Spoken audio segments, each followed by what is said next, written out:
Then he brought me to the nave and measured the jambs. On each side 6 cubits was the breadth of the jambs, and the breadth of the entrance was 10 cubits, and the side walls of the entrance were 5 cubits on either side.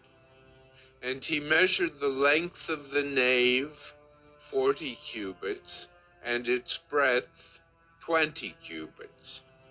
Then he went into the inner room and measured the jambs of the entrance, 2 cubits, and the entrance 6 cubits, and the side walls on either side of the entrance 7 cubits. And he measured the length of the room, 20 cubits, and its breadth 20 cubits across the nave. And he said to me, "This is the most holy place." Then he measured the wall of the temple, 6 cubits thick, and the breadth of the side chambers 4 cubits, all around the temple. And the side chambers were in 3 stories, one over another, 30 in each story. There were offsets all around the wall of the temple to serve as supports for the side chambers, so that they should not be supported by the wall of the temple. And it became broader as it wound upward to the side chambers, because the temple was enclosed upward all around the temple. Thus the temple had a broad area upward, and so one went up from the lowest story to the top story through the middle story. I saw also that the temple had a raised platform all around. The foundations of the side chambers measured a full reed of 6 long cubits. The thickness of the outer wall of the side chambers was 5 cubits. The free space between the side chambers of the temple and the other chambers was a breadth of 20 cubits, all around the temple on every side. And the doors of the side chambers opened on the free space, one door toward the north and another door toward the south. And the breadth of the free space was 5 cubits all around.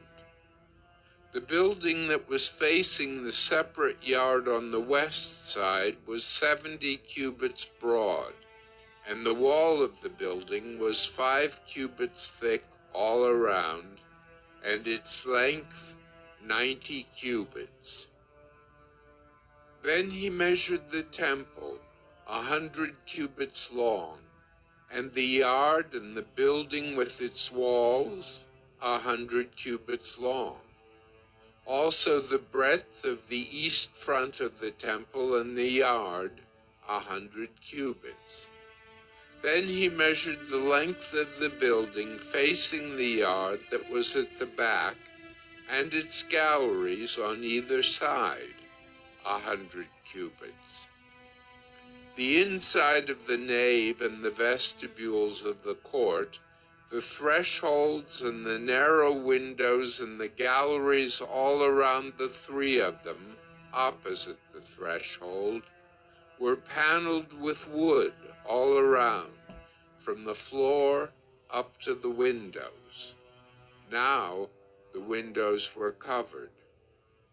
To the space above the door, even to the inner room and on the outside. And on all the walls all around, inside and outside, was a measured pattern. It was carved of cherubim and palm trees, a palm tree between cherub and cherub. Every cherub had 2 faces, a human face toward the palm tree on the one side, and the face of a young lion toward the palm tree on the other side. They were carved on the whole temple all around. From the floor to above the door, cherubim and palm trees were carved. Similarly, the wall of the nave. The doorposts of the nave were squared, and in front of the holy place was something resembling an altar of wood, 3 cubits high, 2 cubits long, and 2 cubits broad. Its corners, its base, and its walls were of wood. He said to me, "This is the table that is before the Lord." The nave and the holy place had each a double door.